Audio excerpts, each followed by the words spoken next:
Pagi ini, pagi terakhir kita sarapan di hotel.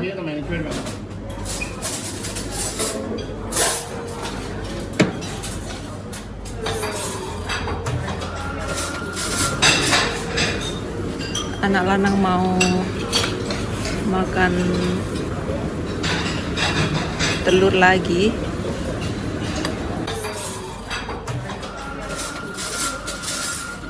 Hari terakhir sarapan di kota Tromso. Setelah sarapan kita mau pergi ke atas gunung. Dan ini sarapan ronde yang kedua, bubur khas Norwegia. Ini ronde yang kedua sama coklat itu atasnya. Ini papanya Aldo sudah makan yang terakhir ini. Bungkus. Nam.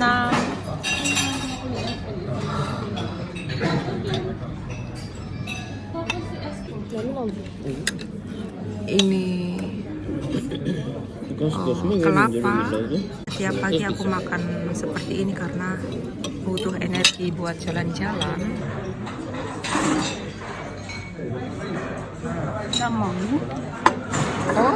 Hari ini ada mango.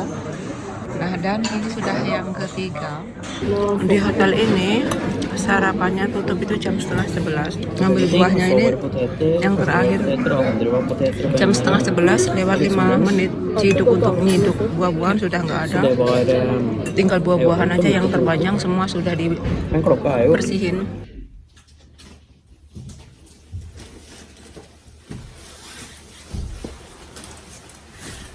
Halo teman-teman semua, selamat sore. Sekarang jam 5 sore dan kita mau pergi ke alam. Dan ini lama banget teman-teman. Sekarang kita mau mencari aurora bersama grup gitu. Kita ditemani Aldo, Morten, Ardekla, Clara. Oke, yuk teman-teman kita pergi online bersama-sama. Terima kasih ya sudah support Moda Norway. Semoga vlognya menghibur dan enjoy.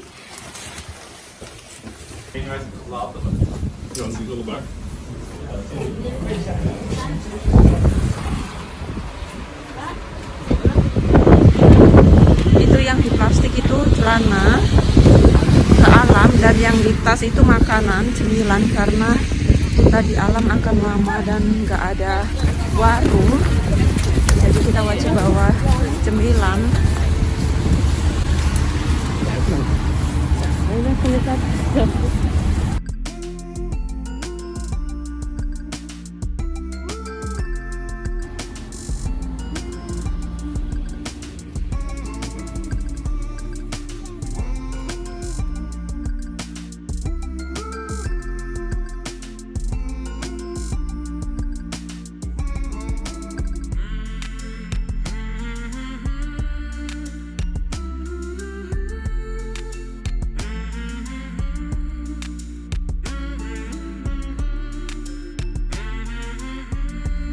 Kita duduk di paling belakang, kita datangnya yang terakhir.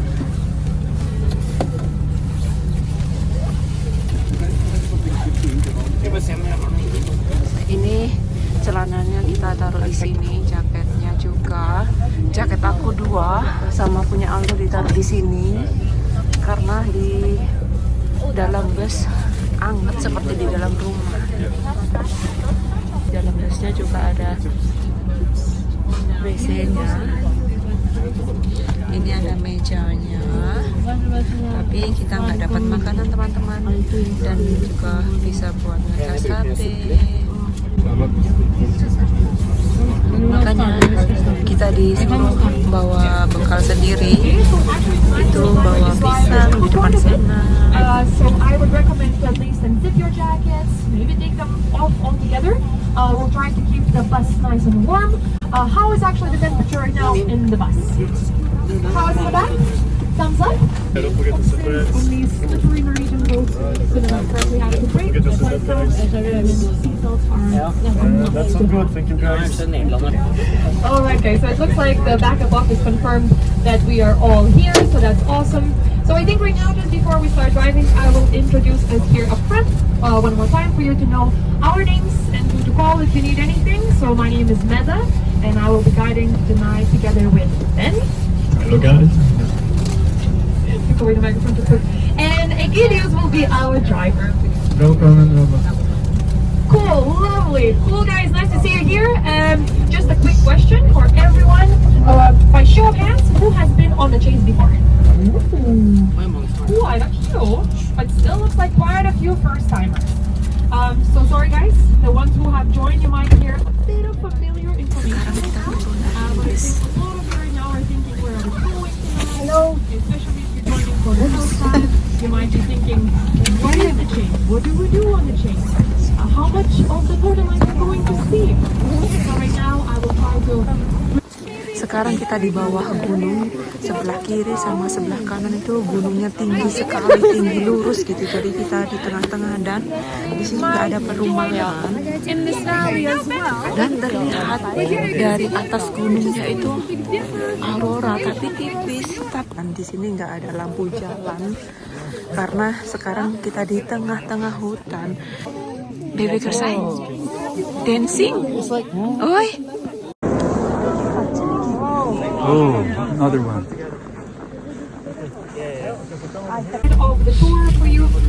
Sekarang kita sudah masuk ke dalam bus lagi. Kita berhenti dan di luar 20 menit dan sekarang kita di dalam bus mau melanjutkan perjalanan, mau mencari aurora lagi. Which is closer to a place called Huancabamba. Maybe we'll kind of drive above from that fog. So yeah, so right now tricky to say how far we'll drive, maybe half an hour, something like that. But yeah, guys, welcome to Finland. Right now we made this trip international. Soon enough, on the right side we will see Finnish customs. So you will see very bright lights, some buildings there. Most of the time they don't stop us, don't check us because they see we are tourist bus. So they're not bothered because they know that after a couple of hours we'll just turn around and head back to Norway.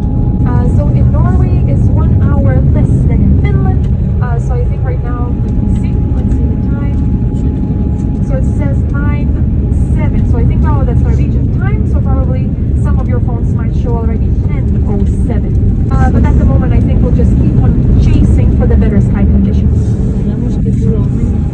And also, unfortunately here in Finland, because there are so few people here, they joke around that there are more reindeer here than people. So the small roads that sometimes we can take in the autumn, they are not accessible anymore because snow plows don't clean them. So in the end, we just have to kind of stay closer to the main road because we just cannot reach other places, otherwise we'll just get stuck. Actually, locals sometimes here, we might even stop in a place called Sarikoski, where we will see some local cars parked in the carport, because sometimes people, they cannot even get to their homes with the cars anymore, so they leave the cars next to the main road in the car parks, and then they continue on the snowmobile. So yeah, so right now guys, we'll just try to push through this fog and stop as soon as possible. And please stay as close to the bus, to our bus, and where we have the space on the right side as possible. Don't mingle with other groups. Yeah, just try to be as friendly as you can. Selamat datang di Finlandia. Sekarang kita berada di Finlandia dan di sini kita nggak sendirian teman-teman. Ada 2 mobil lagi, jadi ada 3 mobil dari Norwegia semua. Ini buat pertama kali kita ke Finlandia. Ini semua demi aurora. Jadi kita jauh-jauh malam-malam demi aurora ke Finlandia. Dan akhirnya di sini banyak sekali, di kiri, kanan, belakang, depan. Tapi dingin sekali. Ini aku pakai celana 3. Di sini banyak sekali aurora. Di depannya kita ini auroranya dancing, bener, terlihat indah sekali teman-teman. Masya Allah. Di mana-mana di sini aurora. Sekarang kita berada di tengah-tengah hutannya di negara Finlandia dan ini jalan raya. Di depannya kita ini grupnya kita teman-teman.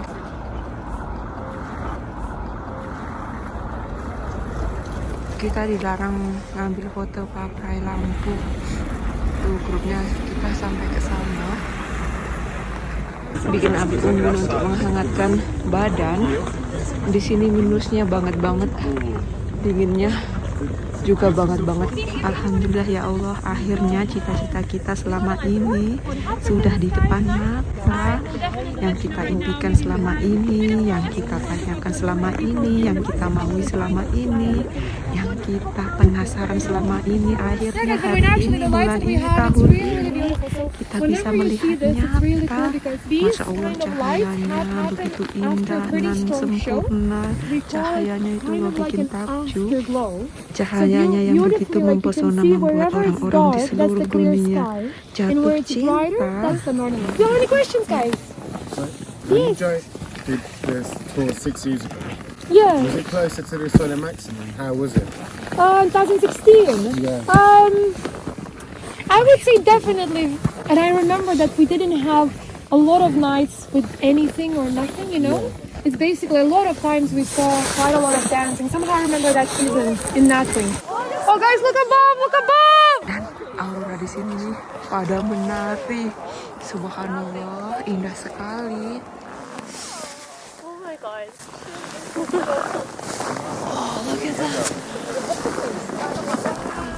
Auroranya sudah menghilang teman-teman. Jadi itu auroranya itu hilangnya cepat sekali. Sekarang jam setengah 12 malam. Hawanya dingin sekali ya Allah. Seperti minus 30. We believe that probably the solar minimum Dan nanti harganya aku tulis saja around ya. 2019, 18, 19 maybe. Because actually in that season when I was working, sometimes we would have 3 days beautiful clear skies and nothing in the sky, or very little. Still, we would have gorgeous, strong shows, but they were just more special, more rare. So it didn't happen that often. So of course, still possible to see, but a bit more special. Right now, we feel like we're getting closer towards the maximum. Some researchers say it might be in 2026, but of course, it's very, you know, a thing of discussion. You cannot really know, but maybe. If you don't mind, we'll make the circle a little bit bigger. I'll put a bit more wood around the fire. You just grab a couple, and then we'll try to be a bit more. Give oxygen some space to make the fire nice and big and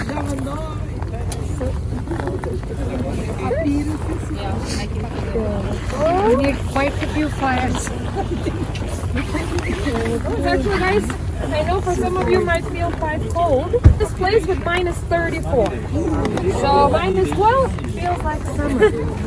And no wind. You understand that? No wind. Right? How many kilometers away? Do you know? Too many. But what do you think? What do you feel? Not billion. Billion. Oh, that's just not too much. Gosh, that is 150 million kilometers away. You know, even I think our minds cannot even grasp how far the sun is. So the lights start from there. So you know, we're here trying to predict the weather, which is just some kilometers away. You know, I don't know, 8-7 kilometers above us, and sometimes we're so wrong. So then sometimes people, when they're trying to predict the northern lights, I mean, very true. To predict something that will happen on the sun. So basically, from the core of the sun, we have particles that fuse and travel throughout hundreds of thousands of years towards the surface of the sun. And on the sun's surface, sometimes weaker spots on the surface, darker spots, are formed, which are called sunspots. So sunspots kind of determine the amount of them, determine the activity of the sun. Are easier to reach. Some of them are much more, you know, established, like Tromsø, for example. Some people call Tromsø Paris of the North. In the past, it kind of gave its name, got this name, because people would come here so far north, and suddenly they would see, you know, a gallery, a museum. People were living there quite well because of the Gulf Stream. It's not that cold. Then, you know, later on, people kind of saw that, oh, this is a lovely place to live. So they started building a hospital, a university. So this whole thing just happened so far north, 69 degrees north. So we have, you know, Norway, Sweden, Finland, Russia, Canada, Alaska. I mean, so many places. Whereas in the south, very few. Just to see the Southern Lights, the best place would be actually in Antarctica. But then you would have to go there in their winter. So right now we have winter here, well, spring. But for them, they have so much brightness. So we have darkness, they have brightness. It's like, you know, yin and yang. And this beautiful balance. So actually the tricky thing is to compare these lights, Northern Lights and Southern Lights. It's extremely difficult because we don't have really good times. You know that at the same time we have clear skies. And as well in Antarctica, most, you know, people who live there, kind of live there, are researchers. They stay in the station for some time and then they leave. There is no like permanent city there. Alright guys, welcome back to the bus. So right now we'll run it nicely, try to make the inside of the bus warmer and warmer. So it might take a couple of minutes. But right now, when you can, try to find your seats and take them. And also, of course, make yourselves comfortable. Right now, we are looking into a bit of driving to get back to Tromsø. I would say maybe around 3 hours probably. So we're going pretty far to find this beautiful clear sky and no fog. Suddenly today we were fighting fog as well. That was a lovely surprise. So right now, whenever you're ready, please also remember to fasten your seatbelts, and then Ben will double check if we do have everyone back. Don't want to leave anyone behind, eh? Sekarang kita mau pulang ke Norwegia.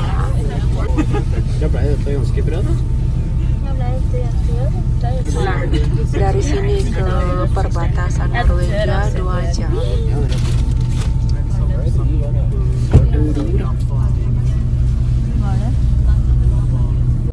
Eller jo, kanskje skal bagetten nå. Vil du ha bagetten?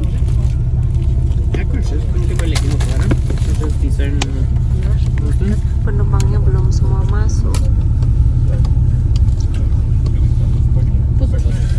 Perfect, guys. So the seatbelt police is in motion. Beware. But yeah, guys, it seems like all of us are back. So as we said, right now, Egidius will turn around the bus and we'll start driving back towards Norway. Right now, we have all of this time, you know, driving back. So who knows with the Northern Lights? If we see a huge gap of clear sky and crazy dancing and some red Northern Lights, yeah, then we'll definitely stop.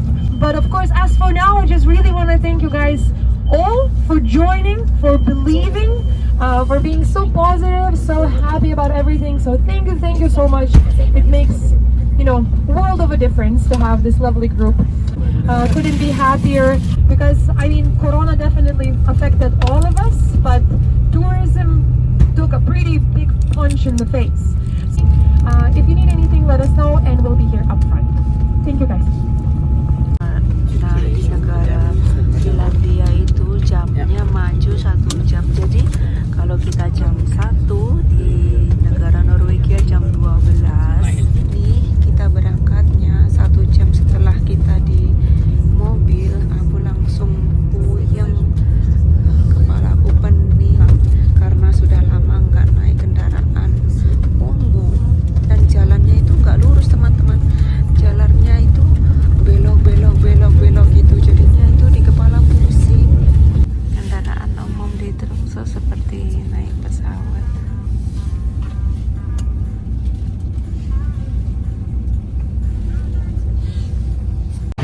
Sekarang jam 3 pagi dan masih banyak kendaraan, banyak orang.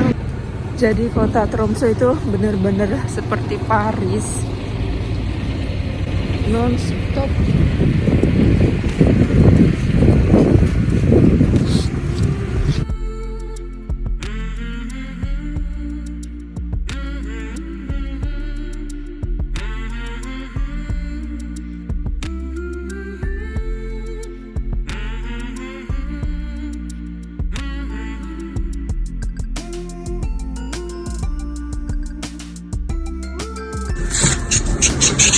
Dan sekarang masuknya harus pakai kartu karena sudah malam pagi.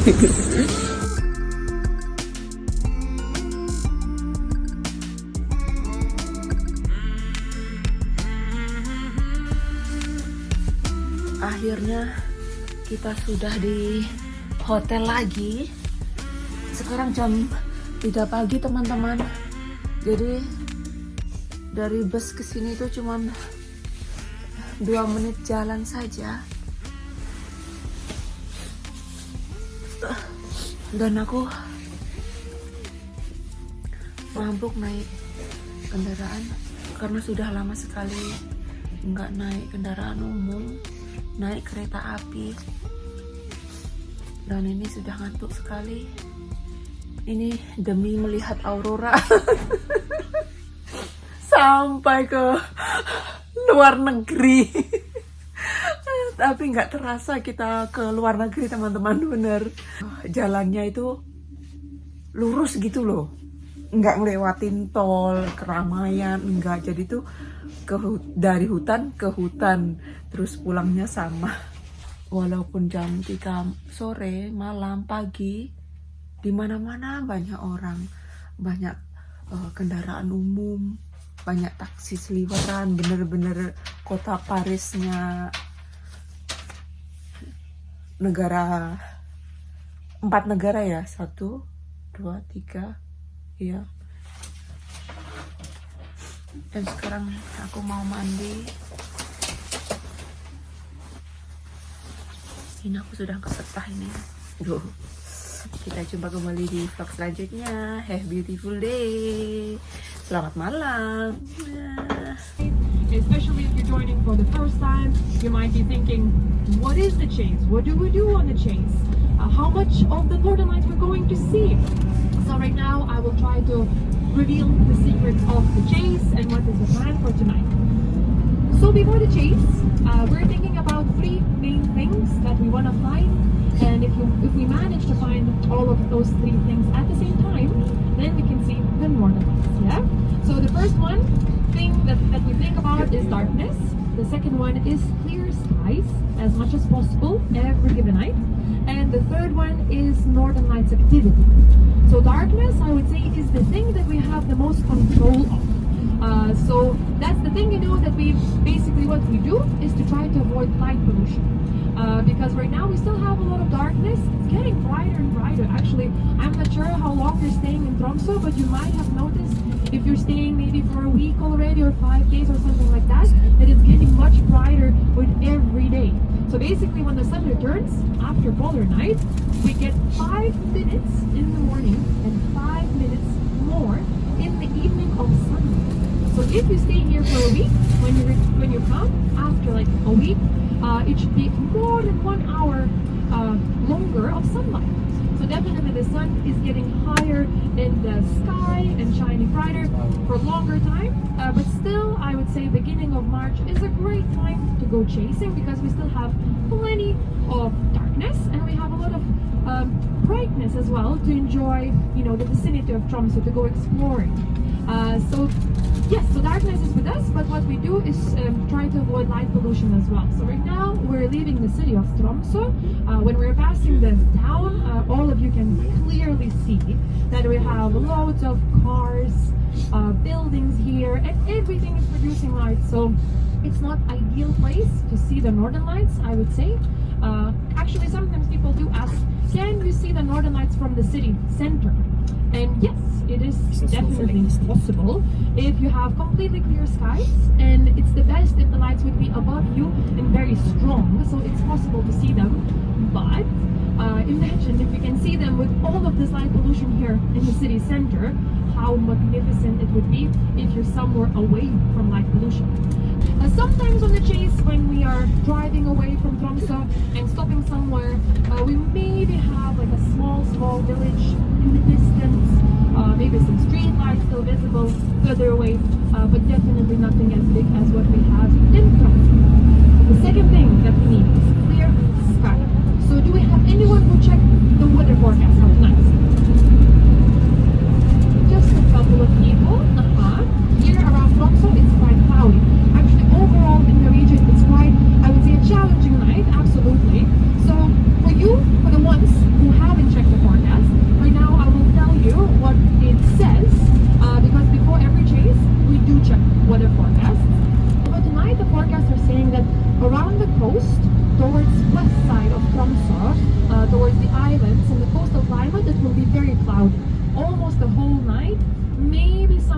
patches of like clear sky passing through, but very, very, very small chance, of course. The forecast is saying that if we drive towards southeast, that's what we're doing right now, and we are planning to drive for an hour south towards a small town, and they actually affect the weather a lot. So kind of we make these different patterns, different microclimates when we pass them. So it's always good when we're passing these mountains and valleys from the way to check what's happening. And then we can drive a little bit towards the north. At the moment, I think Sheboygan is around 1.5 hours away from us. Looks, not promising, not good. Then we'll continue towards Finland. Every night we drive as much as we need. Of course, we know that driving in the bus is nothing really fun. We want to spend time outside as much as possible. The clouds should scatter quite a bit. All layers of the clouds, high, middle, and low, should kind of start to move away, move more towards Norway, and leave Finland quite clear. I really hope that it's accurate, because if it is accurate, then it's more than enough than we need. Because some of you might think that we have to have 100% of clear sky to see the Northern Lights. Actually, no, we don't have to have it. It's wonderful if it happens. If the forecast is accurate, wonderful, that should be great. If the forecast isn't accurate, which can happen, sometimes here in the Arctic the weather patterns change very quickly. Sometimes people, ask, when after the chase, they ask, what do you think, what's the weather for tomorrow? And I cannot really tell, guys. Sometimes I wake up in my morning hours at like 2 p.m. I check the forecast for the evening, and it looks, let's say, coast is good. And then just before the chase, the latest update shows coast is awful, go inland. So the weather can change very, very quickly. So when we're chasing, we're always using teamwork. So tonight we have a pretty big team on the road. Jonas, Marius, and David are chasing with us. Actually, I had once in my tour a doctor who was stationed in Antarctica for 1 year, and he was sharing with me some pictures that he took of satellites, and they were exactly the same. They looked exactly the same. Like, well, tonight we already saw so much beautiful dancing, some nice, gorgeous shapes, a bit of curtains. When we had them just above our heads, very pointy neatly. That's what we call corona, ironically. That means the crown. So it feels like, it's like a crown above you. It feels like it's raining on you. And it seems like it's so close, you could reach up and touch them. But no, still they're so high above. And when someone was asking today how I rate this night, so I always find this question very tricky to answer, because I've been doing this for 6 years, so I've seen beautiful, very, very strong shows. I've had nights with nothing at all, no stars. So it's very, very, like, the amplitude is quite big. And I know that a couple of our guides in like 2014-15, they saw it with their own eyes. So actually, that's a very, very difficult collision reaction. So oxygen is green, right? Molecular oxygen. But if those particles from the sun manage to divide O2, molecular, into atomic, they kind of hit them so hard that at first they split, and then they make them excited. Then you can see them glow in red. But I've never ever seen it. Veronica actually told me once that, so basically how it happened, it was very nice, strong green, quite a lot of pink. And then suddenly this wall of red started to grow, and then it kind of moved across the sky. It wasn't really dense and very dynamic, it was just kind of like a nice wall just changing and going across the sky. And then it just disappeared. So I said whenever I see red, then I can retire and rest in peace. So that's what's happening, guys. Of course, this is the explanation that we have just for the last 100 years or something like that, because in the past, people didn't know. How could you know, 1,000 years ago, you're going on a dog sled, the whole sky lights up. You don't think it's photons. A lot of people were thinking, magical stuff. A lot of people were thinking it was spirits of the dead dancing in the sky. The stronger the show, the happier they were.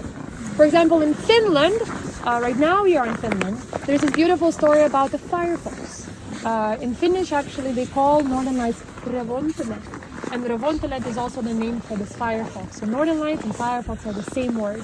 So they were thinking that this huge firefox would be running here in the snow, and with its huge tail would swift up the snowflakes up in the sky, and also the tail would kind of create a static electricity, so everything would kind of go up in the sky, start to shimmer, and then we would see the Northern Lights. So there are beautiful, loads of stars. Some actually people were afraid of the Northern Lights, especially actually Southern Lights, Aboriginal people in Australia, because it's still possible to see Southern Lights, let's say in Tasmania, southern Chile, New Zealand, southern part of New Zealand, but very rare. And most of the time it would stay kind of low on the southern horizon, kind of just like a glow.